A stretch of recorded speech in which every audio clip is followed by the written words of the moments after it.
This is genocide of the Ossetian people. We know nothing about our relatives. There's no communication. We decided to move out of Tsinbale when we saw the houses near us being bombed.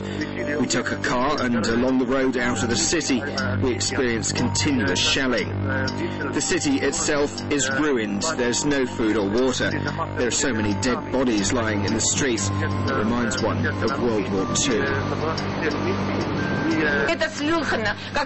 How inhumane and cruel can one be to attack civilians using multi-rocket launch systems? We knew there were people there. It's unheard of.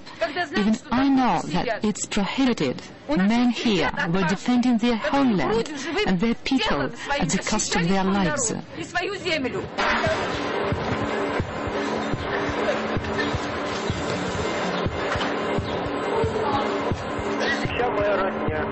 All my relatives, my mother and two sisters remain in Tsinbale. My mother is not transportable due to age. First we heard from them they were alive, but now, 24 hours later, I have no report from them.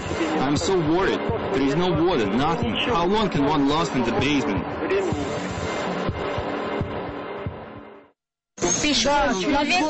We walked by foot through the mountains. The water was up to our chests, and our young men carried us. It was unbearable, but we made it.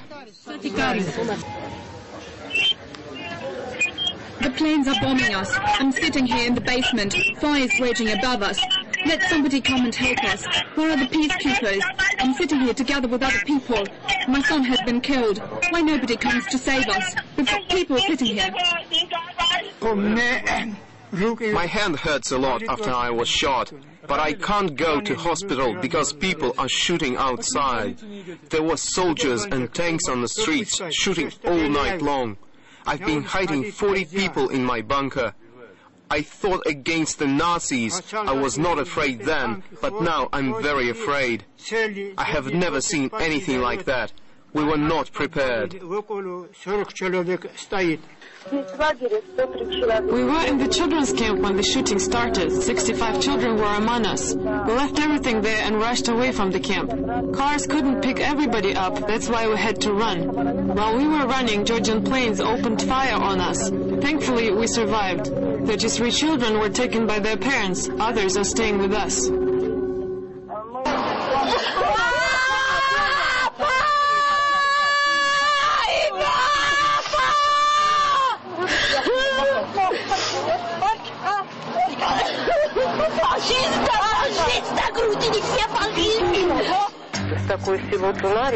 There is a village of Tsunari. There was a church of God's Mother, and the residents found shelter there and hoped the church wouldn't be hit. But the church was burned to the ground with all the people inside. There you go, great Georgian nation, Orthodox. The Syrian capital is ablaze. Dead bodies are everywhere. The city is under constant fire. We were lucky to escape. I'm now in Moscow. My niece called me. A woman managed to contact her from her basement. She doesn't know who to call for help. She remains trapped in shock in her basement with her dead son, aged 20. She does not know what to do or how to get out. She called and asked for help. My 64-year-old brother is disabled. He's there with his wife and 2 children. Yesterday night he texted me saying, "We are being bombed by aircraft and shells from multi-rocket launch system. Help us, help us." Another message in the evening was still alive, and that was it. One boy, he saw an elderly woman running with 2 children, and a tank ran them over. What is this?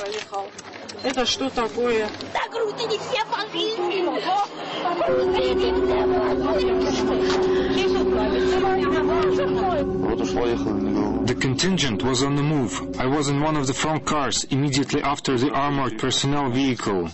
While crossing an intersection, the shooting started from 3 sides. While we were defending our position, I was wounded. Mikhail Saakashvili is a fascist and dictator. He massacres civilians. Every night for 4 days we have been hiding in basements. We can't take it anymore. I've left my husband. He didn't want to leave his house. I want to return, but to where? The shooting is bad. It is impossible to live there. When cleaning out the debris in the house, fragments of cassette bombs were found. It's an illegal weapon which should never be used against civilians. And the Georgians' use of multiple launch rocket systems is also inhuman. It proves the genocide of the Ossetian people, which has gone on for a century, is continuing.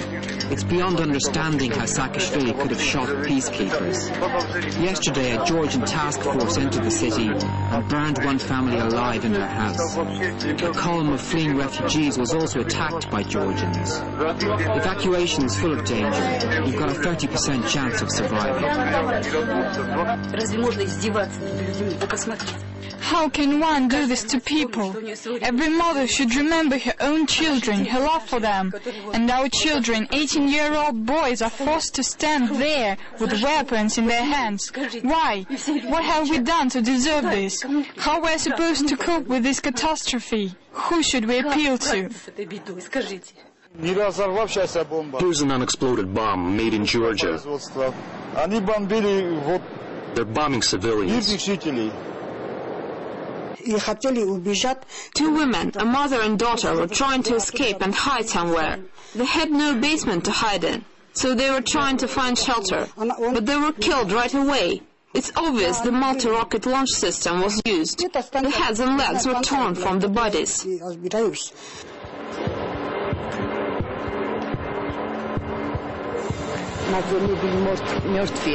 The war has been on for 4 or 5 days now.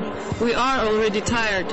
There are lots of bodies over there. Lots of people have been killed, mostly Ossetians, but also Georgians. They had American emblems on the forearms, and they were in black uniforms. Are you scared? Of course I am. My son is in Rostov, Russia. I am alone here.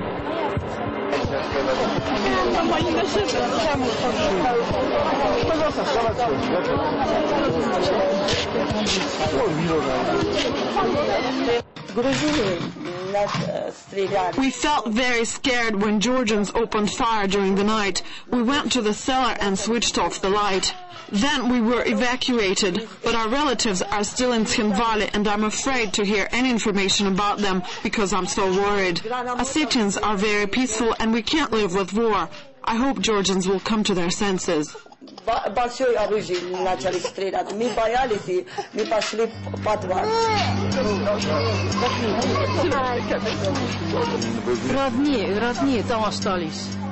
relatives stayed there.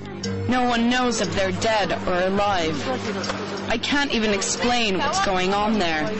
Killing, shooting, houses are gone, burned down.